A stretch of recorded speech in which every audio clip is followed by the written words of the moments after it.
Hello everyone, in this lecture 24 we are going to discuss the turn on off, how it is turned, SCR is turned on and off mechanisms there, and what are the different methods to turn on and off the SCR. So how it is getting, how SCR is turned on and off, and what are the mechanism to make it turn on and off. Okay. So before getting into the different methods, we need to know how SCR is turned on. So that we call as a turn on and off mechanism of SCR. At first, we'll look up to the turn on time of the SCR. Oh, it is turned on. A forward bias thyristor can be turned on by applying a positive voltage between gate and the cathode terminal. But it takes some transition time to go from the forward blocking mode to forward conduction mode, from the second mode to the third mode. This transition time is called turn on time of SCR, and it can be subdivided into three small intervals. As a delay time, TD, rise time TR, and a spread time TS. So what is that? Actually, the turn on time when SCR is turned on, when it's moved from the forward blocking mode to the forward conduction mode. So that is when it is reached to a certain level of the voltage, and that the forward blocking mode to conduction mode is what? It coming reducing its voltage and trying to increase its current. So this requires all these three factors there. So first, what is this delay time of SCR? It can be defined as the time taken by the gate current to increase from 90% to 100% of its final value IG. So what is that? The time taken by the gate current to increase from 90% to 100%. That's a full voltage current has been given to it. Another point of view, we can say that the delay time is the interval in which anode current rises from the forward leakage current to 10% of its final value. So it's a 10% of the final value, and at the same time anode voltage will fall from 100% to 90% of its initial value. As I said before, that when the forward blocking mode to conduction mode is what? It is reversing. The voltage has been reduced and the current start to increase. So that we can look here. This is the point of the current increasing, and this is the point of the voltage increasing. Next, the rise time of the SCR. It's nothing but what? The time taken by the anode current to rise from 10% to 90%. That's the graph it's showing. It's like increasing like this way, right? In the main graph. That's called as a 10% to 90%. At the same time, the anode voltage will fall from 90% to 10% of its initial value of VA. This phenomena of decreasing anode voltage and increasing anode current is entirely depending on the type of the load used there. Load what we are connecting. One. Next, the spread time of the SCR. The spread time of the SCR. The spread time of the SCR is taken by the time taken by the anode current to rise from 90% to 100%. Here 10 to 90%, right? Here again it's to the maximum level, 90% to 10% of its final value. Okay. At the same time, the anode voltage will decrease from 10% of its initial value to the smallest possible value, because the gate has been removed. So it has to be reduced here. So you need to remember in the three factors that one is the anode current, how it is 0 initial to 10 and 10 to 90 here, and 90 to 100 here. In the anode voltage 100 to 90, then here 90 to 110, and here 10 to the smallest possible value. Is usually then this condition, once anode current is raised from 90 to 100% and the voltage is been decreased from 10% to minimum value, so that time the SCR will get The spread time of SCR depends also upon the cross-sectional area of the cathode. The cross-sectional area of the cathode. The minimum gate pulse width which must be sufficiently larger than the SCR turn-on time T-on. That is the T-on typically 10% microsecond and a gate pulse width of order 20 to 100 microsecond. You can see here. So you can see here the gate current. This is what the first state, which is that the delay. Then this is the rise, and this is the spread. Here also see you can delay, spread, and rise. How anode current is increasing and the gate current is be like a constant there, and anode voltage maximum to 0.90, 90 to 10 to the maximum value. And this is the graph of how the power loss has been done. At this level, the power loss has been high, which is that's the second region. So when the power loss is less, this is the region where the power loss is less, and the anode current is high, and voltage also very high, and the power loss is also very low, less. And this you can see here, the off time, how it is getting off. You can see here T1, T2, T3, T4, and this is the state where it is going to waiting for the again this cycle to start on. And you can expect the whatever the minimum voltage what has been expected here, it is reduced there when it is trying to current has been less. You can see here the anode current is getting here. So anode what is the voltage has been tried to get back, and it starts to again retain, and it comes to this state. This is off state and this is the on state. We'll look into the steps one by one. You need to remember T1, T2, T3, T4. This is a reverse recovery time T1 to T3.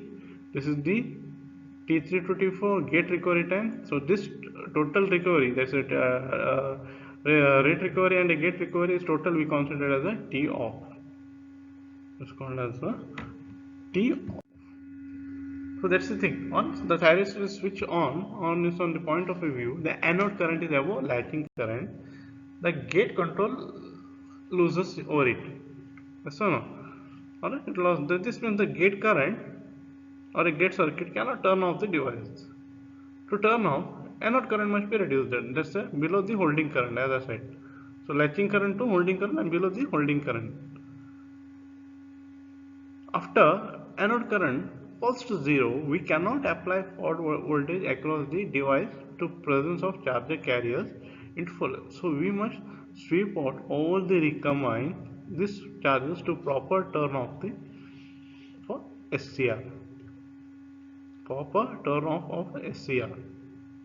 This turning off of an SCR means bringing the SCR from the conducting to the blocking state. So third state to again the first state. To turn off an SCR, two things has to be done. Reduce the anode current below its holding current level. Second, application of reverse voltage. This two has to be done. So this we will be discussing more in the mechanism part. The methods we say. In the method is you need to see. When the anode current is 0, if we apply the forward voltage to SCR, the device will not able to block this forward voltage due to the fact that excess charge carriers are still at the junction. So the device will start conducting even the gate signal is also not applied. So why that gate signal is not applied? You can see here the anode current is 0.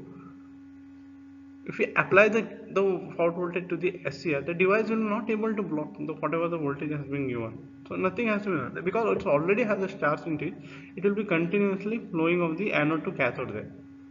So whatever the gate also given also it will just it's like a useless only. If you change, increase or less or do whatever it is, nothing has been affected because already it has been charge has been provided and the depletion layer has been widened. Is thin. Now the turn off time is been defined as the time from the instant that the anode current becomes 0 to the instant SCR reaches its forward blocking ability, as I showed in the graph there. turn off time is equals to reverse recovery time plus gate recovery time. So what is this reverse recovery process then? Okay, as I said, T1, T2, T3, the V-shaped graph was there. Okay, the reverse recovery process is the removal of excess charge carriers from the top and the bottom layers of the SCR. It is the time taken for the removal of excess charge carrier from the top and the bottom layers of the layers. Whatever the extra charge has been removed, and that process has been carried out in the reverse recovery process so that it can stop the SCR there. At a T1, the anode current falls to 0 and it will continue to increase in the reverse direction with the same flow di by dt of the forward decreasing current. So it will start to decrease. At a T2, when nearly 60% of the charges has been removed from both the layers, the outer two layers, so that time the reverse recovery current decreases there. This decaying causes a reverse voltage to be applied across the SCR. The decaying causes a reverse voltage to be applied across the SCR. This at T3, all the excessive carriers from J1 and J3 is being removed. The reverse voltage across SCR removes the excessive carriers from junction J2. The reverse voltage across SCR removes the excessive carriers from junction J2. The total recovery time T3 minus T1 is the reverse recovery time. So this is what has to be done. In the T1 follows the current anode current falls to 0. At T2 the maximum of the 60% of the charge has been removed, decreases there again, and all in the T3 all the excess charge carriers from J1 and J2 and J3 been removed, and the reverse voltage across the SCR removes the excessive carriers from the junction J2. The gate recovery process is the removal of excessive carriers from J2 junction by application of reverse voltage. Time taken for removal of trap charges, the time taken from the removal of trap charges from J2 is called the gate recovery time. After sweeping out of the charge carriers from the junction J1 and J2 during the reverse recovery time, there still remain the trap charges in the J2, which prevent the SCR from blocking to forward state. So that what will happen, even you apply some kind of a voltage also there, it will not make to conduct from the blocking to forward state.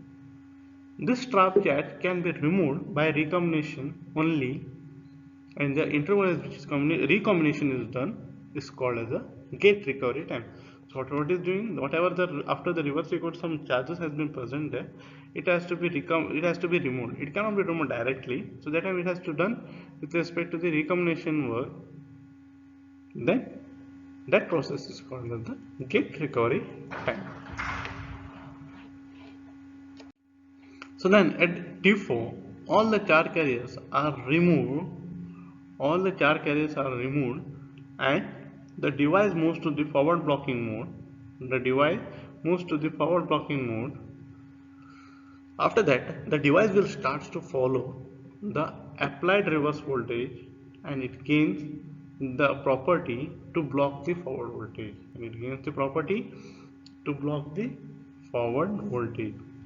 In practical application, the turn off time required to the SCR by the circuit TP must be greater than the device turn off time T off. Otherwise, the device will turn off at an undesired instant, known as the commutation failure. This is what has to be looked after there. It has to be done. The time of turn off time of the required for the SCR circuit TB must be greater than the turn off of total things. Else, this is what we call as the commutation failure. Now, here we will look into the turn on methods of the SCR. Here, what we are doing, the turn on method means from the non-conducting to the conducting state we are trying to make it. So how many methods are there here? Here we have actually the 5 methods: the forward voltage triggering, thermal or temperature triggering, radiation or light triggering, dV by dt triggering, gate triggering. The forward voltage triggering is nothing but what we discussed there in the earlier parts there. What is that? The voltage has been given as a minimum whatever they required, that applied between J1 and J3. J1 J3 is a forward bias. J2 is known because of the gate voltage is not being, when you give a certain voltage it will start to convert. So that's the same step here. Now in the thermal or a temperature triggering, so what it has to done here, what we are doing, the width of the depletion layer of the SCR has been decreased with increase in the junction temperature. So we are increasing its junction temperature. In SCR, when VBR is near its breakdown voltage, the device is triggered by increasing the junction temperature. The device is being triggered by the increasing the junction temperature. By increasing the junction temperature, the reverse bias condition collapse, this device starts to conduct. So what is this trying to make? It's trying to provide a heat to the depletion layers and it's making thin layers, and whatever is there has been switched off. So at that time, the same in the voltage also, what is giving? It is giving charge in the terms of a voltage is there.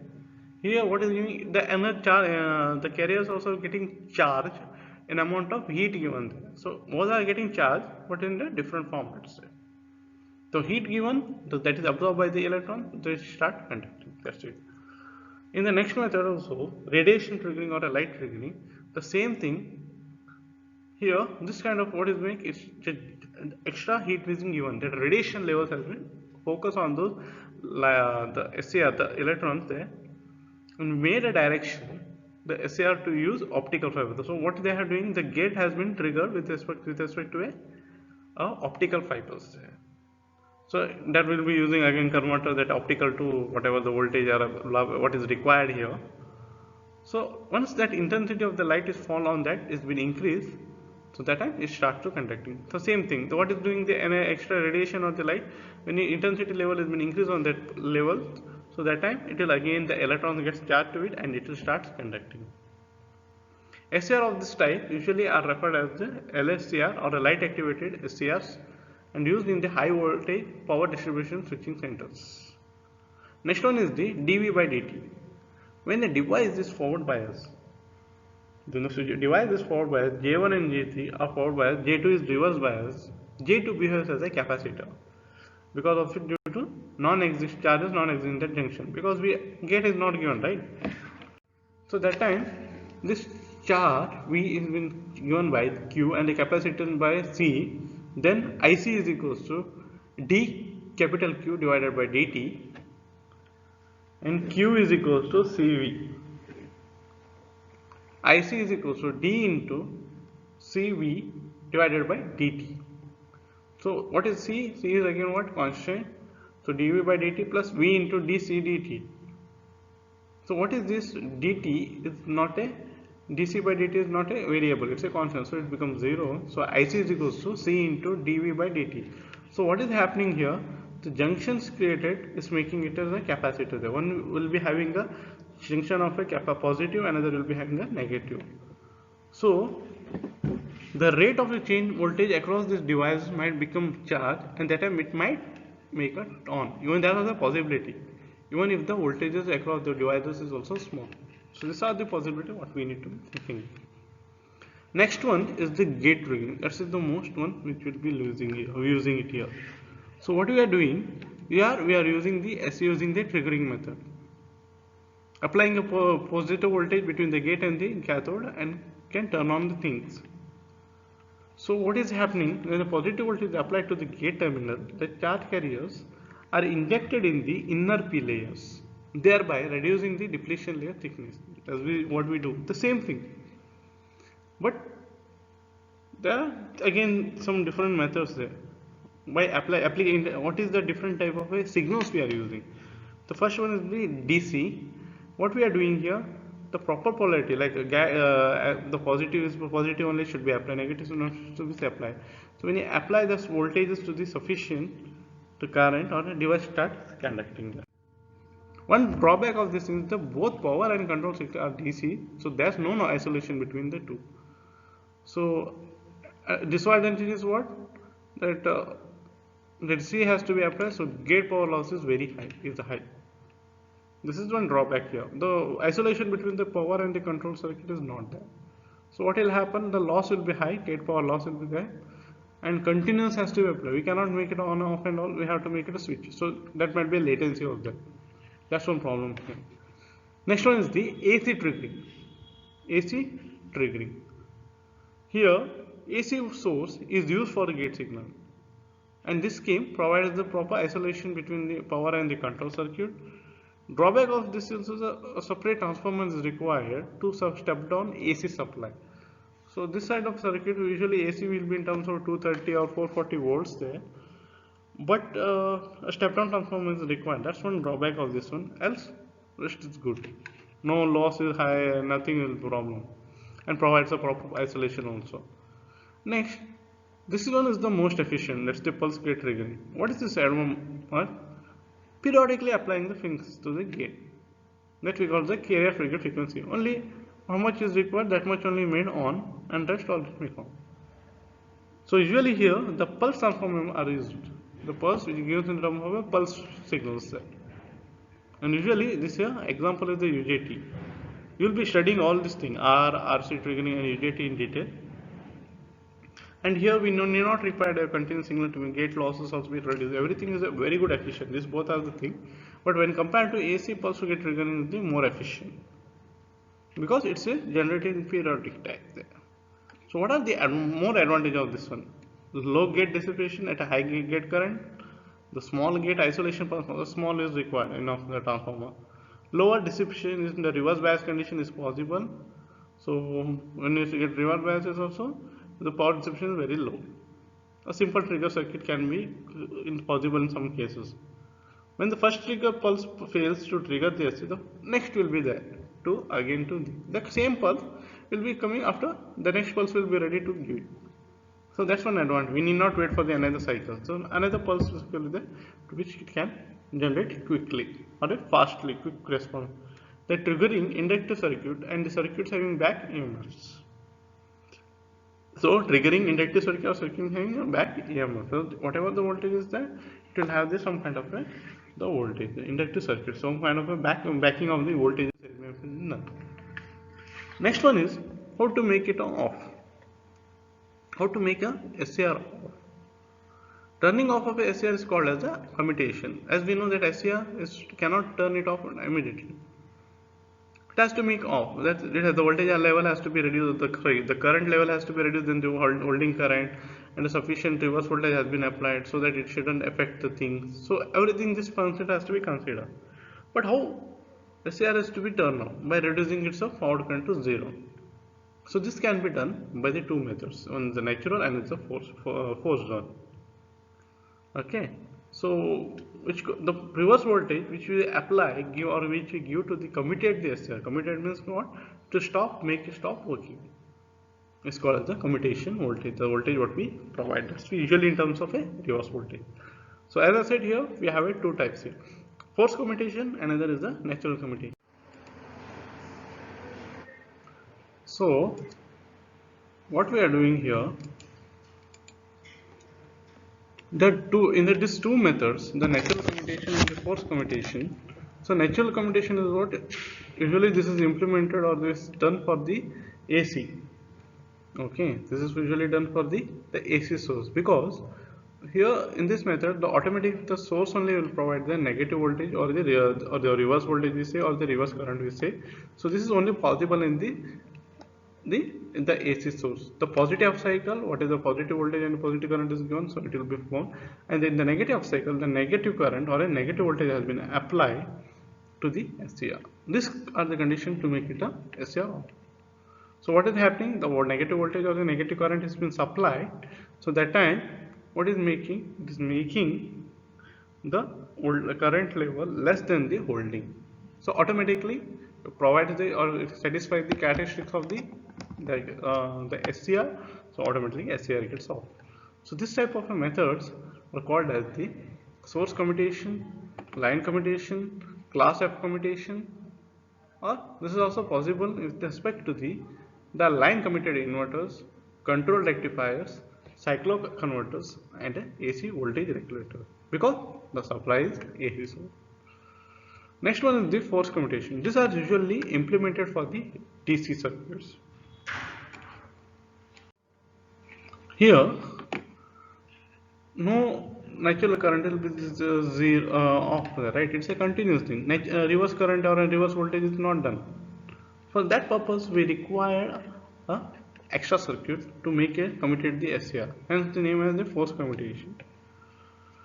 Usually, this type of a commutating circuit, which contains the components like inductor, capacitor, is called as the commutating components. This commutating components cause to apply a reverse voltage across the SCR that immediately bring the current SCR to zero. Based on this manner, zero current achieved. The arrangement has been made of because of the basis of the commutating component, the force commutation, classified into different types such as A, B, C, D, E. F is in the natural commutation there. This commutation is mainly used in the chopper and the inverter circuit, as we will be looking after that in the further topics. So now, the difference between the natural commutation and force commutation. Natural commutation input is AC, force input is DC. Natural external components are not required. In the force, external components are required. This type of are used in control rectifiers and the AC voltage controllers. These are used in the choppers and inverters. SCR turns off due to the negative supply voltage, that the source only will be supplying. SCR turns off due to the current and the voltage, both it has to be given with respect to the commutation circuit there. Here no power takes place during the commutation because the positive half cycle is done for the process. Negative half cycle will be used usually for the switching of the SCR. Here power loss takes place during commutation.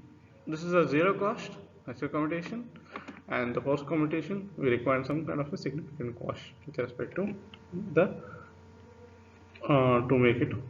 It has to be done because to achieve a maximum we need to have a significant has to be back.